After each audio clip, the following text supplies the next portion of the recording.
U.S. forces conducted multiple airstrikes in the Venezuelan capital and captured the Venezuelan president and his wife, and both have been flown out of the country.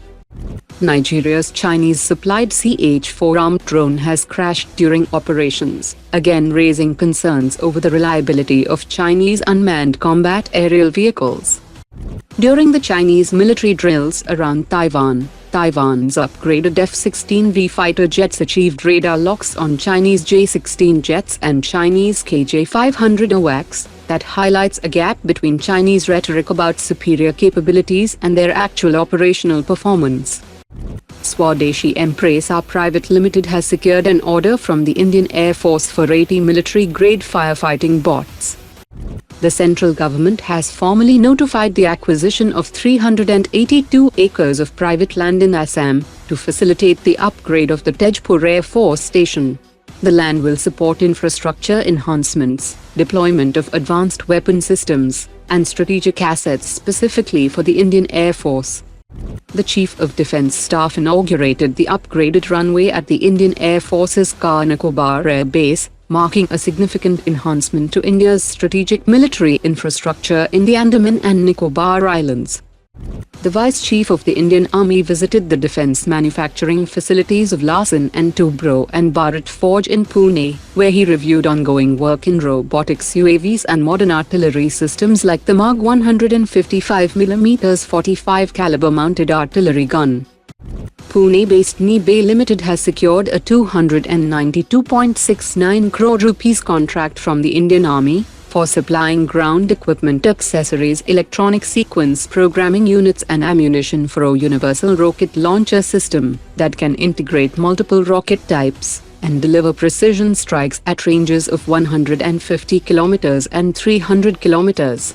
It has been developed through a technology collaboration with Israel's Elbit Systems, and the launcher is based on the PULS architecture and supports 122mm, 160mm and 306mm rockets, along with advanced munitions like 300 km range Predator Hawk tactical ballistic missile. Bombardier will deliver 3 Global 6500 aircraft to the Indian Air Force for its ISTAR program, with deliveries expected by late 2028. That will arrive in baseline configuration, before being outfitted with indigenous ISTAR sensors and mission systems. Each Global 6500 will cost about $70 million before modifications, and will be integrated with secure communications, military GPS, Mode 5 identification friend or foe system, self-protection systems, and air-to-air refueling, that will greatly enhance the airborne intelligence and network-centric warfare capabilities. The Indian Navy is all set to relocate its SSBN fleet from the western seaboard to a highly secure underground submarine facility on the eastern coast starting in late 2026. The new underground base will be fully operational in 2026. That will allow submarines to deploy and return entirely underwater, eliminating satellite surveillance exposure, thus significantly enhancing stealth survivability and credibility of India's sea-based nuclear deterrent. It will also provide access to deeper waters and more favorable patrol zones, reducing choke point risks.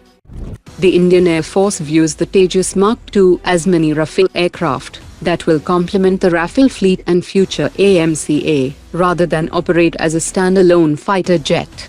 Despite being smaller, the Tejas Mark II is seen as a vital stepping stone for AMCA that will field advanced avionics, electronic warfare systems, sensor fusion, and network-centric capabilities comparable to the Rafale, enabling it to deliver similar combat effects in many missions at lower cost.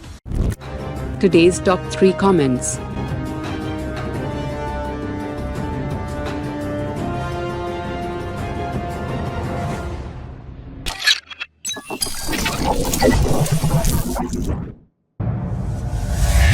Omar dropped it.